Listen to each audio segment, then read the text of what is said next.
सूत जी कहते हैं आगे कि हे ऋषियों, आप लोग इतने ध्यान पूर्वक कथा को सुन रहे हैं कि मेरे मन में इच्छा हो रही कि और भी आगे की कथा सुनाऊं। सबसे पहले मैं बताना चाहता हूं कि इस व्रत को किसने किया था।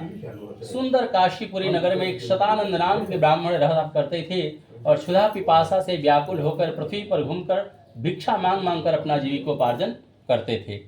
एक बार की बात है कि भगवान को यह देखकर बर्दाश्त नहीं हुआ तो साधारण मनुष्य का रूप धारण करके ब्राह्मण से जाकर पूछ दिया कि हे ब्राह्मण देवता, आपको उच्च कुल में जन्म हुआ है, मानव योनि में, उसमें भी ब्राह्मण में जन्म हुआ है, फिर भी इतना नीच कर्म क्यों करते हैं, भिक्षा क्यों मांग रहे हैं।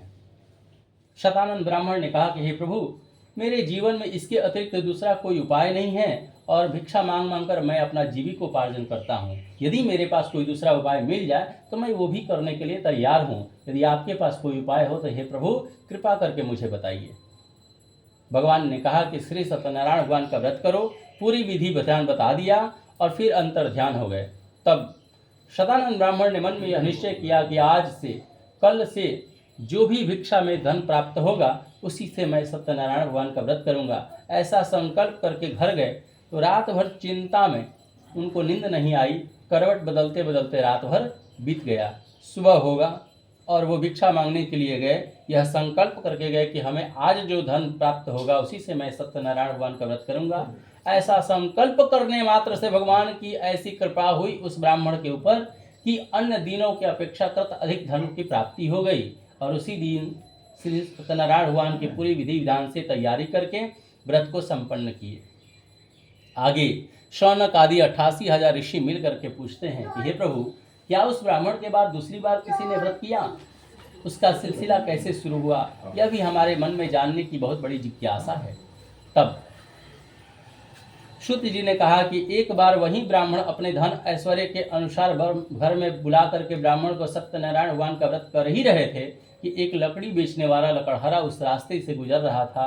ब्राह्मण के घर में भीड़ देख करके वह ब्राह्मण के घर में प्रवेश किया और विधिवत प्रणाम किया उस ब्राह्मण देवता को, और इस तरह की पूजा वो जीवन में पहली बार देखा था। इसलिए पूछ दिया कि हे ब्राह्मण देवता, ये सब आप क्या कर रहे हैं? भक्ति युक्त चित्त से पति पत्नी मिलकर के इसके करने से क्या लाभ प्राप्त होता है?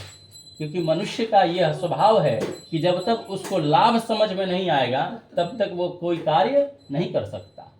इसलिए उन्होंने कहा कि देखो, मैं बहुत गरीब ब्राह्मण था, भिक्षा मांग मांग कर अपना जीविकोपार्जन किया करता था। आज भगवान की ऐसी कृपा हुई है कि जो व्रत मैं कर रहा हूँ इस पूजन के प्रभाव से मेरे घर में धन धान्य आदि सब कुछ प्राप्त हुआ है और आज सुखपूर्वक जीवन व्यतीत कर रहा हूँ। बैठ करके कथा सुनने लगा। पंडित जी सुना दिए कि कितना भी अत्यंत आवश्यक कार्य क्यों न हो, जब तक प्रसाद भक्षण न करे तब तक अपने घर को न जाए। बैठ करके कथा सुन लिया और प्रसाद वितरण की बारी आई तो प्रसाद ग्रहण किया।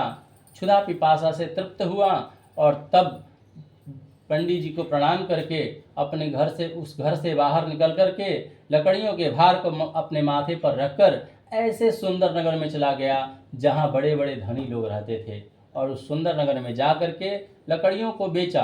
रोज उतना ही लकड़ी बेचता था, आज भी उतना ही लकड़ी बेचा, लेकिन उसी लकड़ी से 2 गुना धन प्राप्त हो गया। और विधि विधान के साथ सत्यनारायण भगवान की तैयारी करके सायंकाल में सत्यनारायण भगवान का पूजन संपन्न किया और तब से उसके जीवन में भी सुख शांति प्राप्त हो गया। और जब तक इस धरती पर जीवित रहा सुख भोग करके सांसारिक धर्म में प्रवृत्त हुआ और मरने के बाद वैकुंठ धाम को चला गया, क्योंकि भगवान के भक्त का एक ही स्थान होता है, वो होता है वैकुंठ।